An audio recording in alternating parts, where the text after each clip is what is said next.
Sveiki, sveiki, labai malonu, kad sugrįžote. Šiandien mes toliau kalbėsime apie patyčias. Ši tema yra man labai aktuali, nes dažnai susiduriu su vaikais ir jaunais žmonėmis, kurie buvo patyčių aukos ir kenčia to pasiekmes. Patyčios yra istoriškai siejamos su vaikai žaidimo aikštelėje. Tačiau tai gali nutikti bet kokio amžiaus žmonėms ir bet kokioje vietoje.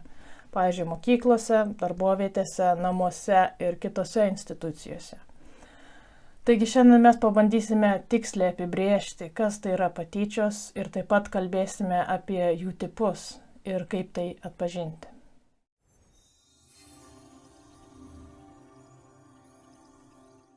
Patyčias galima apibūdinti kaip pakartotinį, priešišką, agresyvų elgesį, kuris yra susijęs su galios ar jėgos disbalansu, ar tai bebūtų tikra ar išgalvota ta galia. Patyčios dažnai yra tyčinės, iš anksto apgalvotos ir paprastai vyksta ilgą laiką. Priekabiautojai dažnai taikosi į jaunesnius ar mažesnius už save žmones, ar tuos, kurie priklauso marginalizuotoms ar mažumų grupėms. Kartais pavydas skatina žmones tyčiotis, ir taikiniais tampa asmenys turintys asmeninių bruožų, įgūdžių, santykių ar netgi daiktų, kurių patys nori tie priekabiautojai. Yra svarbu atskirti patyčias nuo kito nemalonaus, pikto ir žalingo žmonių elgesio. Pavyzdžiui, būtų ginčytina patyčias vadinti vienkartinį įžūlų elgesį, tokį kaip pastumimą ar pavadinimą negražių vardų iš pykčio, sakykime. Žinoma, toks elgesys taip pat turi būti adresuojamas ir sprendžiamas, jis nėra gerai, tačiau pasiekmės ir intervencija šiais dviem atvejais labai skiriasi. Kad elgesį būtų galima apibrėžti kaip patyčias, turi egzistuoti visi trys komponentai. Pakartotiniai veiksmai ar grasinimai, galios disbalansas, tyčinis norėjimas pakenkti. Trumpai tariant, galutinis priekabiautojo tikslas yra pažeminti arba pakenkti kitiems, siekiant sugriauti jų reputaciją arba pakenkti jų savivertei. Priekabiautojai savo aukas terorizuoja tokiomis taktikomis kaip bauginimas, grasinimai, įžeidinėjimai, tyčinis atskirimas nuo socialinių grupių, gandų ir melo skleidimas, fizinis smurtas. Na, o dabar pažvelkime į patyčių tipus.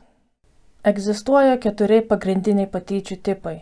Žodinės, fizinės, socialinės ir kibernetinės, dar kitaip internetinės ar skaitmeninės patyčios. Žodinės patyčios apima tiek sakomus, tiek rašomus žodžius ir jais yra laikomi erzinimai, pravardžiavimai, netinkami ar nepageidaujami seksualiniai komentarai, pajuoka, grasinimai pakenkti, susidoroti ir panašiai, ir kitoks žodinis smurtas. Žodinės patyčios neapsiriboja vien tik tai vaikais mokykloje ar kieme, tačiau suaugusiai yra patys iš baisiausių kaltininkų, kas liečia žodinės patyčias. Na, užtenka tik pasižiūrėti į Delfi komentarus Facebook'e. Žodinės patyčios nepriklausomai nuo amžiaus dažnai prasideda nekaltai. Būna kažkoks nedidelis paerzinimas ar įžeidimas. Tačiau tai greitai gali peraugti į žodinį smurtą ir tai yra be galo pavojinga. Taip pat tai gali peraugti ir į fizinės patyčias labai greitai. Į fizinės patyčias įeina pačio žmogaus ar jo daiktų žalojimas. Tai gali būti smūgiavimas, spardymasis, gnaibimas, spjaudimas, kojos pakišimas, stumdymas, daiktų paėmimas ar jų sulaužimas, nemandagus ar grubus rankų gestai. Fizinės patyčios yra labai rimta problema ir ne tik tiems, kas smurtauja ir jų aukoms, bet taip pat ir tiems, kurie yra tų patyčių liudininkai. Yra daug neigiamų fizinių sąveikų, kurios gali atsirasti tarp vaikų ir jaunų žmonių, įskaitant susimušimą, praktinius juokelius, vagystes ir seksualinį priekabiavimą. Žinoma, tai yra labai didelės problemos, bet tai nėra patyčios. Ir norint jas atskirti, prisiminkite 3 pagrindinius faktorius, kuriuos minėjau pradžioje. Ar atsimenat, kokie jie? Priminsiu. pakartotiniai veiksmai, tyčinis ketinimas pakenkti ir galios disbalansas. Yra svarbu paminėti, kad fizinės patyčios gali peržengti ribą į seksualinį priekabiavimą ar netgi prievartą. Minint fizinį smurtą, ypač žalojantį, man asmeniškai tai daugiau panašu į nusikaltimą, o ne patyčias. Bet čia jau yra kita tema ir ją būtų galima debiutuoti. Nedaug dalykų gali paveikti mus taip stipriai, kaip mūsų asmeninis santykių ilgumas, stiprumas ir sveikumas. Būtent dėl to socialinės patyčios yra ypatingai pražūtingos ir pavojingos. Socialinės patyčios yra įvairių priemonių naudojimas siekiant pakenkti ar sunaikinti kažkieno socialinius santykius, pavyzdžiui, draugystės. Į socialinės patyčias įeina tyčinis kito skirimas nuo grupės, liepimas kitiems su kuo nors nedraugauti, dažniausiai tai vyksta tarp vaikų ir jaunimo, gandų skleidimas, viešas gėdinimas. Kibernetinės patyčios vyksta panaudojant skaitmeninius prietaisus, tokius kaip mobilieji telefonai, kompiuteriai ar planšetės. Patyčios elektroninėje erdvėje gali vykti SMS žinutėmis, programėlėmis arba internetu, socialiniuose kanaluose, forumuose ar žaidimuose. Patyčios elektroninėje erdvėje apima neigiamo, žalingo, melagingo turinio apie ką nors siuntimą, skelbimą ar dalinimąsi.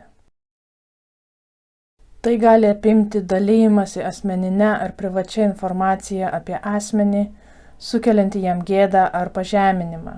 Pavyzdžiai yra tokie kaip menkinančių žinučių siuntimas, kito žmogaus telefono panaudojimas piktiems tikslams, niekšiškas elgesys prieš kitą internetiniuose žaidimuose, žmogaus paslapčių ar gandų skleidimas naudojant internetinę erdvę, gąsdinimai ir bauginimai telefonų skambučiais, žinutėmis ar elektroniniu paštu.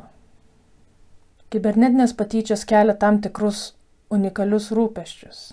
Tai pirma yra, kad panaudojant elektroninius prietaisus yra suteikiama galimybė nuolatos ir nedelsiant bendrauti 24 valandas per parą.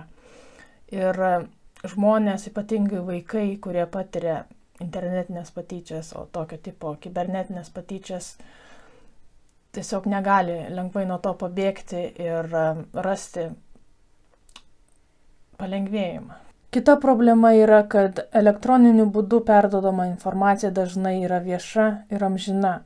Ji apie tai nėra pranešama ir ji nepašalinama. Kadangi tokio tipo patyčios gali būti nematomos ir negirdimos aukos artimųjų, jas yra sunku atpažinti. Kiekviena šių patyčių yra žalinga ir apie specifinę žalą daromą patyčių aukoms aš kalbėsiu netolimoje ateityje. Nepraleiskite. Taip pat šnekėsiu apie tai, kodėl žmonės tyčiojasi, kas skatina tokį jų elgesį. Ir pasidalinsiu patarimais, kaip elgtis su patyčiomis, kaip jas reaguoti, kaip pabandyti jų išvengti. Jeigu turite kokių klausimų ar ieškote specifinių patarimų, pasidalinkite komentaruose arba parašykite man į e-mailą, kurį aš įdėjau į šio video aprašymą. Ačiū labai visiems, kurie žiūrėjote ir jeigu pasilikote iki galo, super. Tikiuosi, kad ilgai laukti nereikės iki mano kito video ir susimatysime labai greitai. Iki.